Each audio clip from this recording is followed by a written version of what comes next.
Je viens d'écouter le programme d'Emmanuel Macron dévoilant son projet. Ce qui me frappe, c'est qu'on ne distingue absolument pas les problématiques des hommes et des femmes. Comme si c'était la même chose. Une sorte de citoyen abstrait. Il ne s'agit évidemment pas de faire de la politique au cas par cas, d'individu à individu, mais il y a des problématiques catégorielles qui s'imposent, qui sont fondamentales. Et l'une des catégories qui n'est absolument pas pensée, c'est celle des femmes et des hommes. Alors, je ne parle pas là de politique du genre il faudra autant d'hommes et de femmes dans telle et telle activité ou dans telle et telle entité. C'est pas de ça dont il s'agit. Il s'agit de comprendre que les motivations ne sont pas les mêmes, que l'équilibre psychique des hommes et des femmes ne fonctionne pas de la même manière, n'est pas garanti de la même façon. Et je pense que le XXIe siècle, qui nous reste, il nous reste quand même 80 ans, 83 ans, verra les choses tout à fait autrement.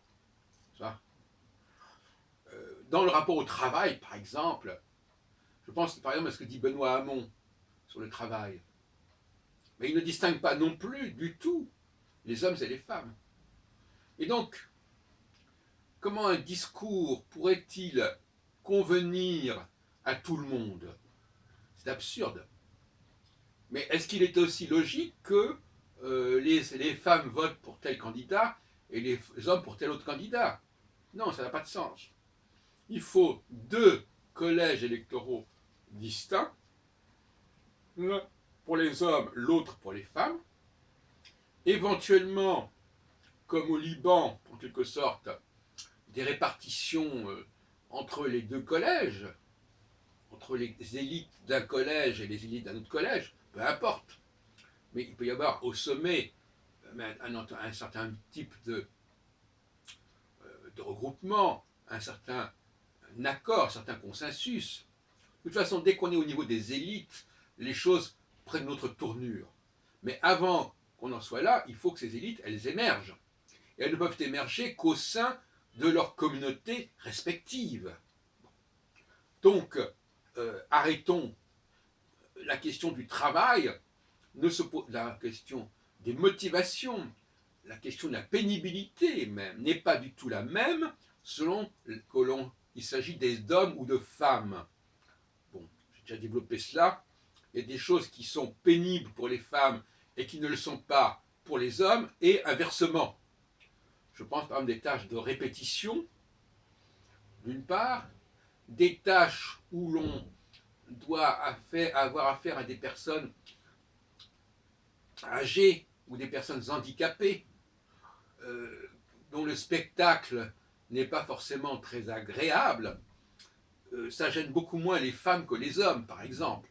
On le sait très bien. Le fait de parler à des enfants qui, au fond, doivent surtout s'imprégner de ce qu'on leur dit, n'a pas du tout le même sens pour les femmes et pour les hommes, etc. etc. Donc la répartition des rôles, la division du travail va de soi quand on a analysé correctement les choses. Donc, voilà un défaut majeur qui, à mon avis, plombe la société démocratique. Il faut absolument et impérativement, et c'est là qu'il y a une erreur, le scrutin universel, le suffrage universel, doit organiser deux suffrages, l'un pour les hommes, l'autre pour les femmes, et non pas en faire un seul et même système. Ça me paraît complètement évident. Donc il faut repenser la notion de suffrage universel dans cette optique dualiste. Bon. Je pense que c'est un des éléments clés d'une sixième république, si on veut, puisque chacun a sa idée là-dessus. Un autre élément clé, c'est évidemment la prise en compte de la cyclicité. Il y a des périodes où les femmes sont plus au centre du système, et des périodes où ce sont les hommes qui sont le plus au centre du système. Et ça doit être également déterminée. Et tout ça, ça s'articule d'ailleurs sur les notions de droite et de gauche, qui en réalité recouvrent plus ou moins cette problématique. La droite est, pour mon avis, essentiellement avec une sensibilité féminine, et la gauche a une sensibilité masculine. Bon, je ne reviens pas là-dessus, mais ce sont des clivages qui sont à tous les niveaux. Nier les clivages, nier la dualité, c'est un déni total. C'est une absence totale de conscience des choses. Et puis alors, je voudrais terminer par une réflexion sur la Bible, parce que je m'intéresse beaucoup à la Bible, à savoir la question de la nudité, qui est un élément clé des chapitres 2 et 3 de la Genèse, avec la question du serpent et du fruit, etc. On dit qu'à un moment donné, Adam et sa compagne, son compagnon, je dirais presque quelque part, parce que on ne peut pas vraiment dire que ce soit une femme, c'est Isha dont on parle, on traduit ça par femme. Moi, je traduis ça par un être qui vient de Adam. C'est ce qui est marqué. Bon. Alors pourquoi le féminin? Parce que la notion de féminin, c'est aussi la notion de dérivation. En grammaire, par exemple, beau, ça dérive, c'est un singulier masculin, beauté, c'est un féminin qui est dérivé de beau. Donc c'est une notion de dérivation. Et la nudité, vouloir cacher sa nudité,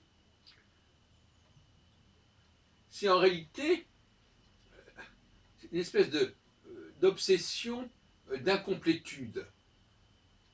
Comme si à moi tout seul, dans ma nudité propre, ça n'allait pas. Comme si je devais m'habiller. C'est ce qu'ils font d'ailleurs. Ils vont s'habiller de feuilles. Ils vont recouvrir leur nudité de feuilles de figuier. Mais en réalité, cette nudité, c'est quelque chose qui est féminin. La conscience de la nudité, c'est féminin. La femme est constamment en train de se revêtir, de se maquiller, de se couvrir, de se parer. Alors que l'homme, finalement, en réalité, il est parfaitement en mesure d'assumer sa nudité.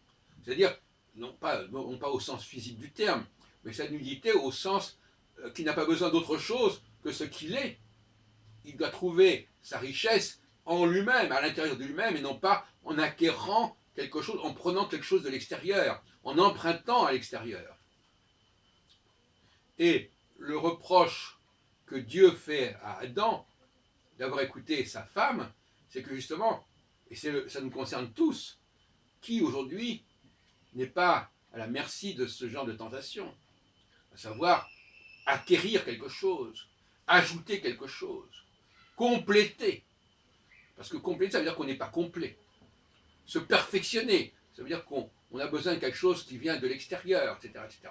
Donc, c'est cette problématique de la nudité que je voulais vous signaler, mes chers amis.